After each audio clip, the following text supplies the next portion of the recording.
Hi, this is Daniel Hutchins, and today we are going to be doing another article discussion from Cinema Blend.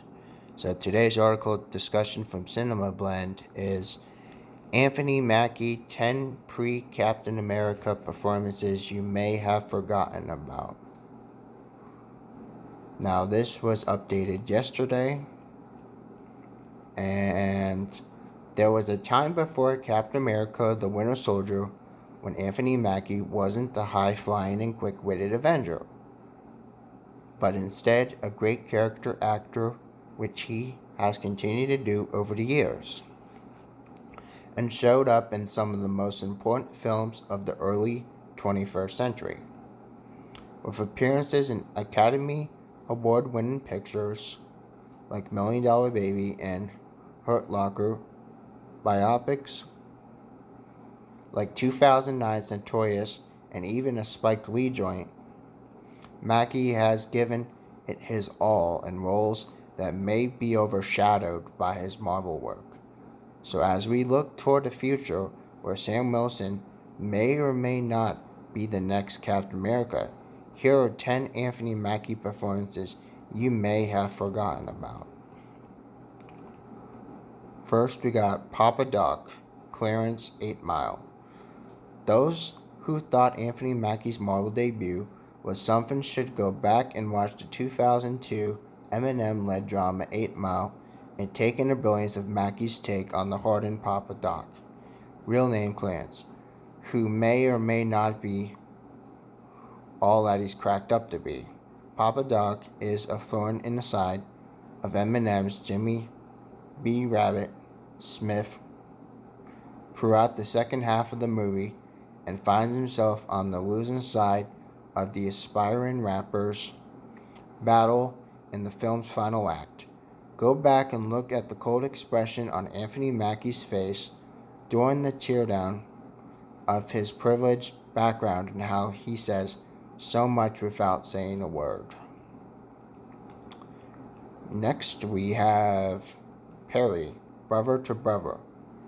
In 2004, Anthony Mackie gave one of his most touching performances in Ronnie Evans' drama Brother to Brother, in which he played Perry, a gay art student kicked out of his parents' house, who has a chance encounter with an older homeless man, Bruce Roger Robinson, who has ties to the Harlem Renaissance. Throughout his 97-minute feature, Bruce tells all sorts of stories about working and living among legends of the era, while Perry realizes that what he's going through is nothing new, tries to come to terms with a world that won't come to terms with him. Next we have Shawell Berry, Million Dollar Baby. Anthony Mackie has his way about him that makes it seem like he doesn't have to put any effort into portraying a jerk. He has this look in his eyes, sound in his voice, and expression on his face in scenes like the one in Million Dollar Baby, where his character Shawell Berry beats down on Jay Barucho's danger with no remorse or respect, but only to get knocked out by Morgan Freeman's Eddie Dupree. It's the swagger, cockiness, and flat-out disregard for anyone and everyone that makes the character so believable, even if he's barely in the movie and is overshadowed by the A-listers taking up residence throughout the Academy Award-winning picture. Next we have Adrian Doorbell, Pain and Gain. Less than a year before Anthony Mackie introduced himself to the world in Captain America, the Winter Soldier, he gave one of the best performances of his career in Michael Bay's 2013 crime drama, Pain and Gain, appearing alongside Mark Wahlberg as Daniel Lugo and Dwayne Johnson as Paul Dole. Mackie portrayed Adrian Doorbell, a trainer at Lugo's Miami gym who gets caught up in Lugo's plan that ultimately leads to the kidnapping, extortion, torture, and murder of several victims. If the movie wasn't so graphic and tragic in its presentation, pretty much every scene involving Mackie's character would be hilarious. especially when detailing his troubles caused by steroids. Next, we have Sergeant J.T. Sanborn, the Hurt Locker. Anthony Mackie was a star in the making when he was cast in Kathryn Bigelow's 2008 Iraq war drama The Hurt Locker, and the Academy Award-winning picture only helped further propel his career.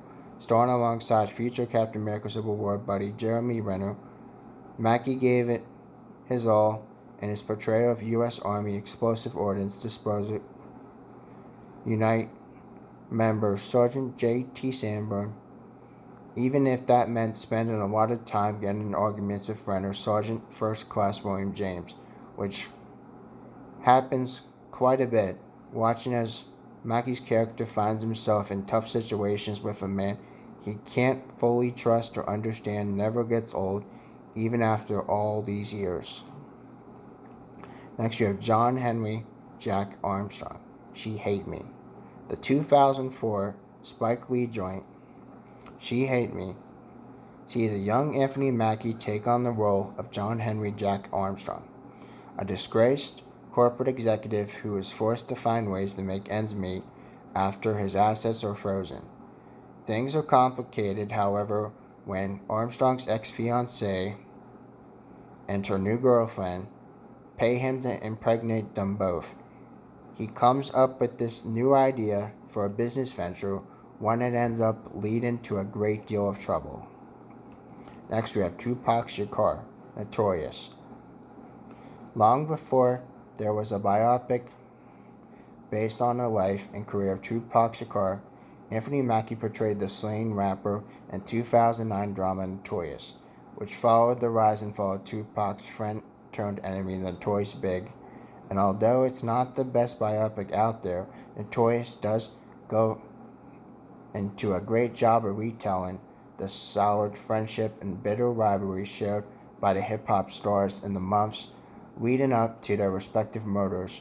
The way that Jamal Woolard's, Biggie Smalls, and Mackie's Tupac interact with one another sets to the tone for the section of the film and tragedy that follows. Next, we have Hammerhaven. Anthony Mackie was arguably one of the hardest working young actors in 2004, with 5 movies with his name on the bill being released that year. You can add the crime thriller Haven, which centers around life in the Cayman Islands, to that list, and Frank E. Flowers' drama, which also features Orlando Bloom, Zoe Saldana, and Bill Paxton, to name a few. Mackie plays Hammer, the overprotective and doomed brother of Saldana's Andrea, who finds himself in a situation in which he cannot escape. Haven always seems to fly under the radar, but it shouldn't be overlooked if not just for Mackie's performance. Then we have Frank, Half Nelson. Ryan Fleck's 2006 drama Half Nelson is mostly remembered for its depiction of troubled school teacher Dan Dune, Ryan Gosling, and the close bond he has with his students, Dre, Sharika Earps.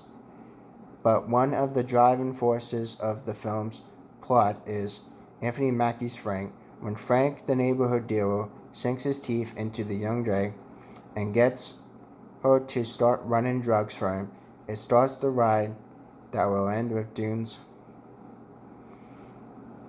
Two Worlds Colliding, released in the beginning of what would be a busy year for Mackie. Half Nelson proved once again that the talented actor had staying power. Next, we have Harry Mitchell, The Adjustment Bureau.